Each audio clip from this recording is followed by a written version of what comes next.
அன்பார்ந்த தென்னிந்திய திருச்சபை பிள்ளைகளுக்கு என் அன்பின் வாழ்த்துக்கள்.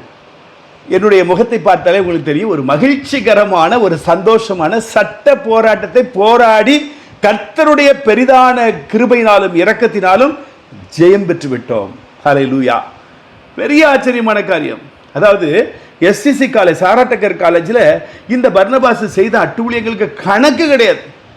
ஒவ்வொரு நீதிமன்றத்துக்கும் தன்னுடைய வழக்கறிஞர்களுக்கு லட்சங்களை கொடுத்து அவர் வாதாடி பார்த்தார், போராடி பார்த்தார், மன்றாடி பார்த்தார். ஒன்றும் பருப்பு வேகவில்லை. இப்பொழுது ஜட்ஜ்மெண்ட் காப்பி இன்றைக்கு தான், அதையுமே என்ன செய்தாரோ தெரியாது, ரொம்ப போராடி தான் அந்த ஜட்ஜ்மெண்ட் காப்பி இன்றைக்கு கிடைத்திருக்கிறது. இந்த ஜட்ஜ்மெண்ட் காப்பியில் முக்கியமான சரத்தை பாருங்க.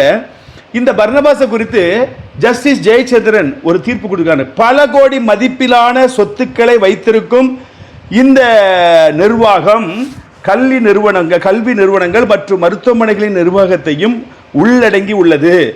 நிர்வாகி நியமனம் மாண்புமிகு உச்ச நீதிமன்றத்தில் சவால் செய்யப்பட்டது மற்றும் மாண்புமிகு உச்ச நீதிமன்றத்தில் 22/5/24 அன்று கீழ்கண்டவாறு இடைக்கால தடை உத்தரவு வழங்கியுள்ளது.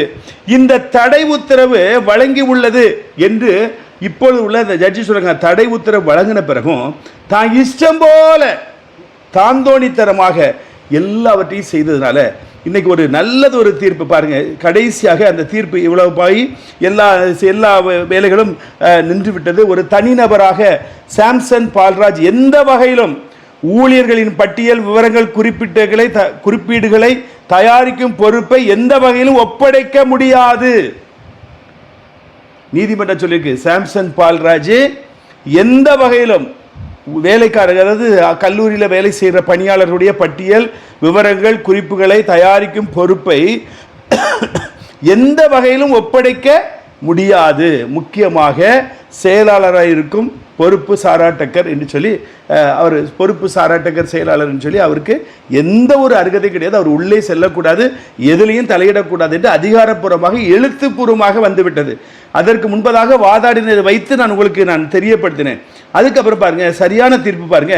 மேலே விவரிக்கப்பட்டுள்ள உண்மைகள் மற்றும் சூழ்நிலைகள் மற்றும் தேவைகளை கருத்தில் கொண்டு அன்றாட நிர்வாகத்தின் நோக்கத்திற்காக சாராட்டக்கர் கல்லூரி செயலாளராக ஒரு நபரை பரிந்துரைக்கும் பொறுப்பை ஒப்படைத்தது பொருத்தமானது. வழக்கின் 4வது மற்றும் 5வது பிரதிவாதியாகிய வரிசைப்படுத்தப்பட்டுள்ள நீதிமன்றம் நியமித்துள்ள நிர்வாகியை சாராட்டக்கர் கல்லூரி செயலாளரின் பணிகளை செய்ய உடனடியாக ஒரு நபரை நியமிக்க வேண்டும் மற்றும் கல்லூரியின் அன்றாட விவகாரங்களை எந்த வகையிலும் பாதிக்கப்படாமல் இருப்பதை உறுதி செய்ய வேண்டும் என்று உத்தரவு பிறப்பிக்கப்பட்டுள்ளது. ஆகையினால சாம்சன் உள்ளே செல்லக்கூடாது என்று உத்தரவு பிறப்பிக்கப்பட்டது. அப்படி என்றால் அர்த்தம் என்ன? பர்னபாஸ் கல்லூரிக்குள்ள செல்லக்கூடாது. அவர் இப்ப அந்த கல்லூரிக்கு சேர்மன் கிடையாது. உச்ச நீதிமன்றத்தை தடை இருக்கிறது. இந்த தடையை மீறி பர்னபாஸ் சேர்மன் என்று சொன்னால் சிறைக்குத்தான் செல்வார். ஆகவே பர்னபாஸுக்கு அங்கே இடம் கிடையாது. இப்போ உயர் நீதிமன்றத்தால் 2 அட்மினிஸ்ட்ரேட்டர்ஸை போட்டிருக்கிறாங்க. Justice Balasubramaniam and Bharathidasan justice, இவர்களை போட்டிருக்கிறாங்க. இவர்களால் ஒருவரை நியமிக்கப்பட்டிருக்கிறது திருநெல்வேலிக்கு அட்மினிஸ்ட்ரேட்டிவ் செக்ரட்டரி என்று. அவர்தான் யார்? ஆர்தர் சதானந்தன். இவர் தான் இன்னைக்கு அட்மினிஸ்ட்ரேட்டிவ் செக்ரட்டரி. இவரை இப்பொழுது இந்த வழக்கு நடந்து கொண்டிருந்தாலும் உச்ச நீதிமன்றத்தில் ஒரு தடை உத்தரவு இருந்தாலும் கல்லூரியை திறம்பட நடத்த வேண்டும், தடையில்லாமல் சம்பளங்கள் கொடுக்க வேண்டும், கல்லூரிக்குரிய அடுத்த காரியங்களை செயல்படுத்துவதற்கு ஒரு செயலாளரை உடனடியாக நியமிக்கும்படி உத்தரவை கொடுத்திருக்கிறார் மாண்புமிகு ஜஸ்டிஸ் யாரு? ஜெயச்சந்திரன் அவர்கள். நல்ல அருமையான ஒரு தீர்ப்பு. அதாவது இவங்க நினைச்சாங்க ஏதோ சுப்ரீம் கோர்ட்ல ஸ்டே இருக்குது, அதனால நம்ம தான் எல்லாத்தையும் வச்சு வளைச்சு பிடிச்சு பண்ணிக்கலாம்னு சொல்லி பார்த்தாங்க. முடியல. கர்த்தர் நீதி செய்கிற தேவன், அவருக்கு காத்திருக்கிற அனைவரும் பாக்கியவான்கள்.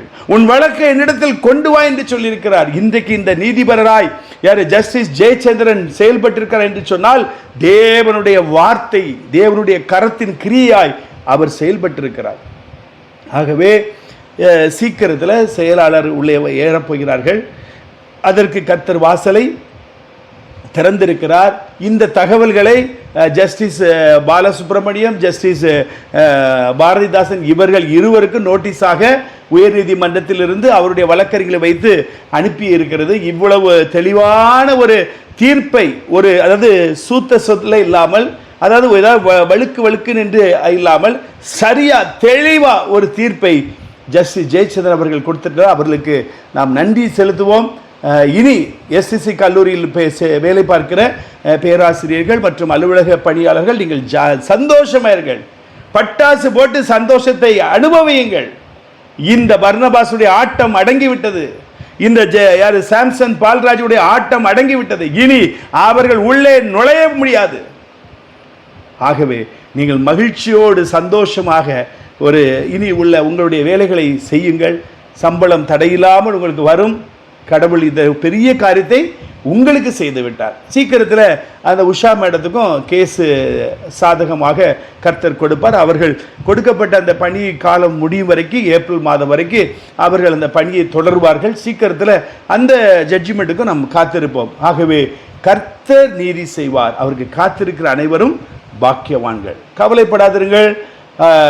இன்னொரு நல்ல செய்தியோடு உங்களை சந்திக்கும் வரை தேவ கிருபை உங்களோடு இருப்பதாக. God bless you.